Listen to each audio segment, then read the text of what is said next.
All right, everybody, good evening. We've got one more video to get through today, the defensive side of the draft prospects. So you guys know that we're kind of siloing things down to certain positions that I think are interesting for the Seahawks. And on defense, we've got 4 right now. I'm doing nose tackle, edge rusher, linebacker, and cornerback. I think those are the positions that we should really be thinking about this draft. Okay. So nose tackle is usually pretty sparse, and this week is actually maybe a little sparser than average. I couldn't find a lot. Caden McDonald of Ohio State, who arguably isn't even a nose tackle, he had a pretty good game, 68.3 PFF. Ohio State allowed less than 100 rushing yards, 3 tackles, whatever. And Tim Keenan, the third of Alabama, he's pretty good as well, 2 tackles. Alabama's run defense was okay, 4.3 yards a carry, 60.2 PFF. And that's all I could find. Before we go any further, let's take 60. All right, guys, let's take a minute so I can tell you about Sleeper, a one-stop shop for all your sports needs. You can celebrate and chat on sports games in real time with other users. You can get the fastest scores, blazing fast sports news and sports alerts right at your fingertips. And of course, you can use Sleeper to play in fantasy leagues and win real money on picks contests. This is the way sports were meant to be enjoyed together. So download Sleeper today. Use promo code SBN to get up to a $100 match on your first deposit. And you can pair that with another promo they have right now where you can get a $20 entry free with no deposit required. So get both of those things going. Terms and conditions apply. See Sleeper's terms of use for details. Currently operational in over 25 states and growing. So check out Sleeper today, get to it, and go have some fun with sports this year. All right, welcome back. And for the record, I actually think this draft is pretty good for nose tackles. This week was not my favorite. Edge rusher, I really like this edge rusher class as well. R. Mason Thomas continues to find his way onto this list almost every time he plays for Oklahoma. 4 tackles, including a sack and a half, and 5 total pressures. So another one of those guys who just consistently finds his way into the backfield to disrupt the play. Missed 1 tackle, 74.2 PFF grade. He's firmly, I think, a day 2 guy, and I don't know if he's good enough to creep into the first, but I don't rule it out. David Bailey, I feel like we talk about him every week because he's been so good for Texas Tech. Lives in the backfield. Another big game, 5 tackles, 3 for loss, including 2 sacks and 5 pressures total. The guy's an absolute terror out there for offenses. Did miss a tackle, did have a penalty, so I think he's got like 4 penalties already this year, so there is some stuff you're going to have to live with him, but that's okay. I don't mind that. 65.4, that's something that can be kind of taught, you would think. Cassius Howell of Texas A&M, the Aggies.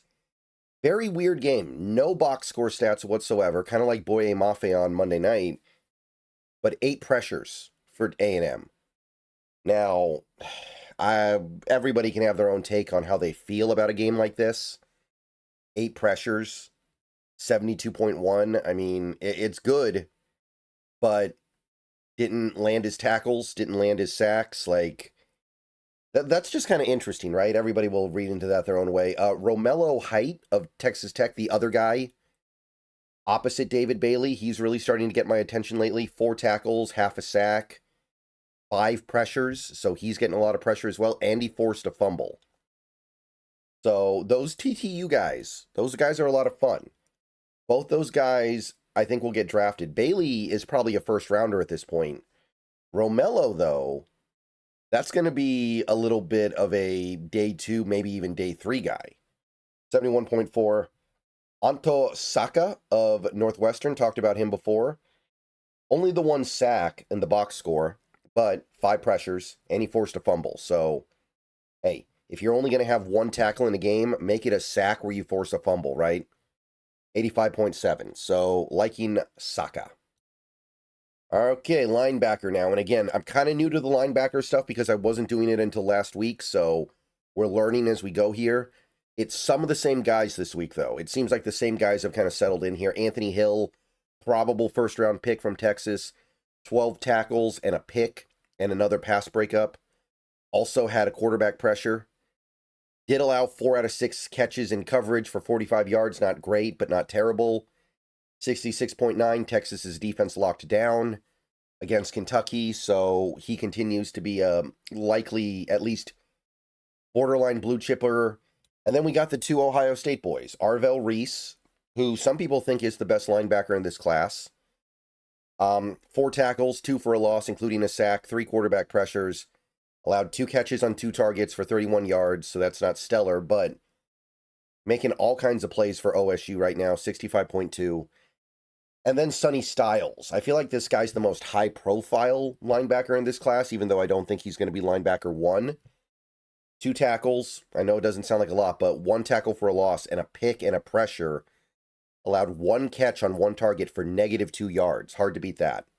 76.4 PFF grade. Sorry if you guys noticed, by the way, that the video keeps pausing and unpausing. I'm trying to get out the coughs because still killing me, man.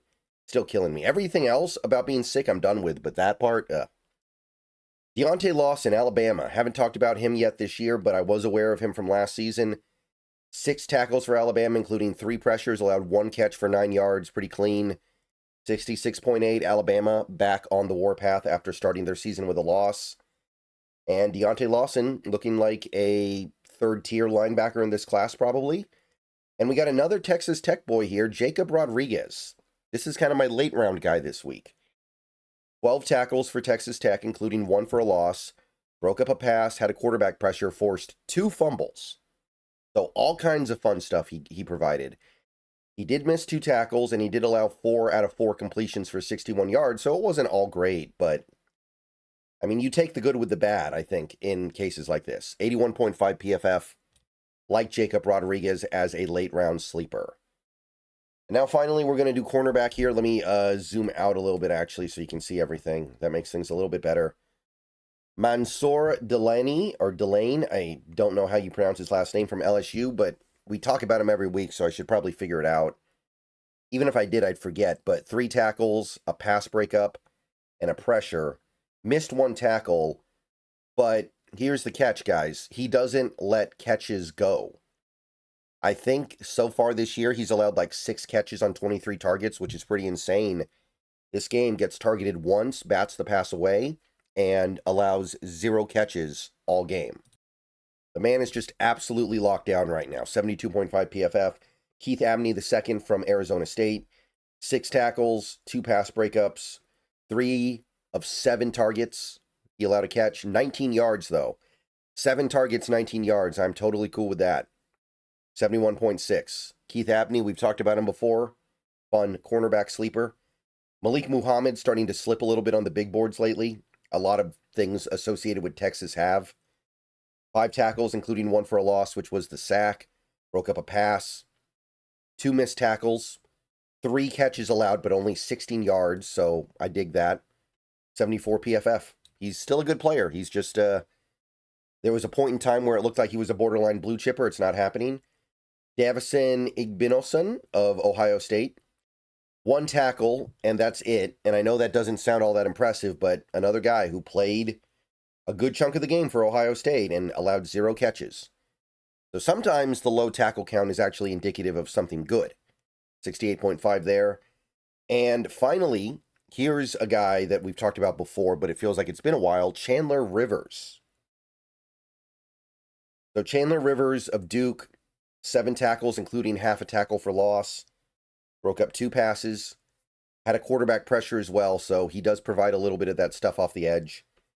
Allowed 3 catches on 4 targets for 15 yards. 71.5. Pretty good. I can live with that from a outside corner all day. And that is going to be it for this week's look at defensive prospects. Not bad.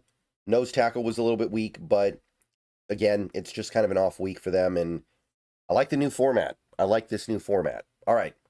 See you guys later. Go Hawks. More stuff tomorrow. See you soon.